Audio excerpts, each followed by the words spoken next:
मित्रांनो, जय शिवराय आणि पेडगावच्या मैदानात नवीन व्हिडिओ आणि व्हिडिओ याच्यासाठी हे आकर्षण मैदानात काय काय बघायला मिळणार या 3 दिवसात आपल्याला खूप वेगवेगळ्या पद्धतीचे टेंट असतील, वेगवेगळ्या पद्धतीचे लोक असतील, वेगवेगळ्या पद्धतीचे बैल असतील, खूप काही वेगळं बघायला मिळणार आहे। त्याच्यातच एक नवीन आकर्षण टेंट बघा आणि एक भव्य म्हणजे 2 गाड्या एकत्र जॉईन करून त्याच्यावरती टेंट उभारला। बघूया कोणाचा टेंट आहे।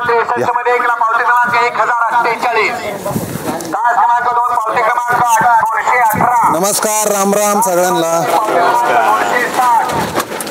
पहिले तर सांगा कोण बोलणार, कोण बोलणार हे सांगा पहिले। हे काय किती दिवस थांबणार आहे? आम्ही 2 दिवस 2 दिवस ही महिनाभरात सोय करून ठेवली तुम्ही? नाही आमची पद्धतच अशी, म्हणजे बैलाला पाणी वगैरे त्याच्या बचावासाठी। बरं, प्रथम नाव सांगा तुमचं। नाव सांगा। शंकर राजपूत, बुलढाणा। प्रॉपर कुठून आले? चांडोळ गाव आहे, बुलढाणा जिल्हा। कोणते बैल आणले? आम्ही 2 बैल आणली इथं, एक बुलढाणा एक्सप्रेस तस्कर आणि दुसरा सेकंदाचा बादशाह लक्ष। काय सध्या खासियत बुलढाणाकरांची? बुलढाण्याचे बैल बरेच पळताय, आमच्याकडे बैल बरेच पळताय, मराठवाड्यातली पळताय। तुमच्या भागात काय नेमकं काय कशाने नेमकं नंदी तयार होत आहे? आमच्याकडे मुळात सर्वात मेन सेकंड खेळात त्यांना बालपणापासूनच संगोपन केलं जातं आणि त्यानंतर आमच्याकडे सर्वात मेन महत्वाचं खिलाई। त्याला एक लहान बाळासारखं बिल्डर सारखं एक पद्धतशीर डाईट दिली जाते। खिलाई काय होतं बरं? खिलाई आता सगळं वेगवेगळ्या प्रकारे असते। कोणी बदाम देतात, शेंगदाणे देतात, त्यात उडीदची डाळ, दुधाचा प्रकार, कोणी दूध देतात, खवा किंवा त्यात अजून तूप, असं वेगवेगळे प्रकार आहे ज्याच्या सोयीने। आपण आता इथं मैदानात कधी आले तुम्ही? मैदानात आम्ही आज सकाळी आले। आणि आदत आणि ओपन दोन्ही दिवस पाहणार आहे? हो। बरं, कोणात नियोजन सांगा? पहिरे तर आता उघड झाले, पहिरे उघड झाले। आपला बुलढाणा एक्सप्रेस तस्करचा 1 मध्ये पैरा आहे। 1 मध्ये। आणि याचा लक्षाचं आहे, आम्हीच नवीन खरेदी दिलेली इकडं। बरं, हा आता सध्या फायनलला पण होता। चांगला पैरा आहे? हा, चांगला पैरा आहे। बरं, काय वाटतं पेडगावचं मैदान पहिल्यांदा आहे? आता ही बैलगाड्या क्षेत्राची पंढरीच आहे एक प्रकारे। इथं आलं म्हणजे दर्शन घडल्यासारखं आहे। आता हा म्हणजे विशेष आपला व्हिडिओ जो आहे तो या टेंटवर आहे आणि इतका मोठा टेंट हा उभारला। आता हा सगळा सेटअप घरून घेऊन आले तुम्ही? हो, घरूनच खरेदी केला इथं आले? नाही 1 रुपयाची खरेदी केली नाही। किती लोक आले तुम्ही? आम्ही 10 जण आलेलो 2 गाड्यात। 10 जण आले आणि येताना सगळा सेटअप घेऊन आता इथं उभारला। आता याच्यात कंपल्सरी सोबत असतात आमचं। मग तुम्हाला झोपायला त्याची सगळी व्यवस्था इथंच होणार? सगळी पावसाची तर अडचण नाही? काहीच विषय नाही राहत। आणि जेवणा खावण्याची व्यवस्था? जेवण हातानेच बनवलं। हाताने। हे इकडं मित्रांनो अशा पद्धतीने जेवणाची तयारी पण, म्हणजे सगळं किराणा वगैरे सगळं सोबतच आणलं? सगळं। आता काय बनणार 2-3 दिवस? आता काय हेच आपलं, काही खिचडी, काही वरण, काही पोळी। या ना तुम्ही पण खायला। 100%। काय सांगाल बरं, पेडगावचं मैदान एक हिंदकेसरी मैदान आहे, इतकं मोठं मैदान भरत आहे आणि आपल्याकडं म्हणजे तुमच्याकडं जो शंकरपट खेळला जातो तर हे खेळ तिकडे होत नाही 3 फेऱ्याचे। आणि हिंदकेसरी हा जो मान आहे त्या मानासाठी खूप जणांची उत्सुकता असते। प्रत्येकाला वाटतं, प्रत्येक बैलगाडा मालकाला वाटतं की माझ्या नंदीला हा मान मिळायला पाहिजे। काय वाटतं पेडगावच्या मैदानाविषयी? पेडगावचं मैदान म्हणजे सांगितलं तेवढं कमीच आहे। एक पंढरीच आहे, त्या हिशोबाने सगळे इथं जिंकण्यासाठी झालेले, सगळ्यांना शुभेच्छा।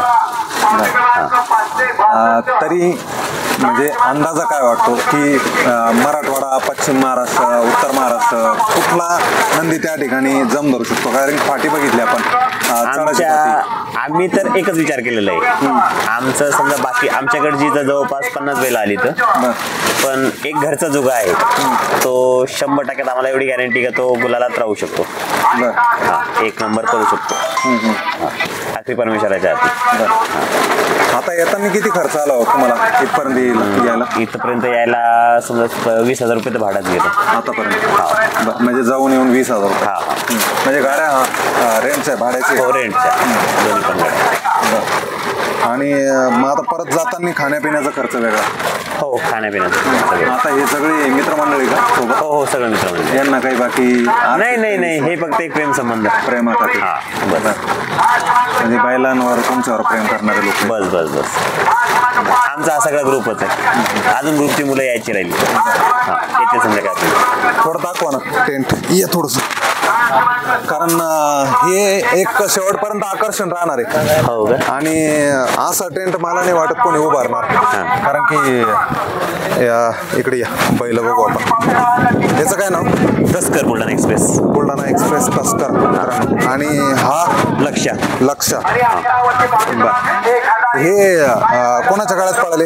मला थोडेसे नाव. पहिले समजा देवगड फाट्यावर यानं पहिला नंबर केला होता. बरं. हा, प्रथम क्रमांक बुलेटच्या मैदानात. कोणाच्या काळात? मल्हार सरांचा करण साहेबराज. त्यानंतर पिंपळगावला द्वितीय क्रमांक केलं होतं आमदार केसरीमध्ये. तिथे करमुडचा कन्हैया. त्यानंतर बघ समीर शेटभोईरच्या याच्यामध्ये बोलामध्ये पण एक नंबर केला होता चाळीसगावला. अशी 20 ते 25 गुलाल झाली. चांगल्या बैलांच्या काळात पळाला. हो, चांगलं. आता हे टेंट जो बनवला तुम्ही, हो, हे ताडपत्री वगैरे 2 गाड्या मिळून तुम्ही एकत्र बनवला. याला काय वारा म्हणजे हवा लागायचं आणि पाऊस लागायचं कामच नाही ठेवलं? नाही, फक्त हा मेन बनवला आम्ही आमच्या बैलांसाठी, का पाणी पाऊस लागू असं नये. नियोजन प्रत्येक मैदानात राहतं की केलं तुम्ही? हो, प्रत्येक मैदानात काय? किती मैदान झाले इकडे या भागात? किती मैदान केले तुम्ही आता? या भागात जवळपास 4-5 मैदान झाले. 4-5 मैदान झाले.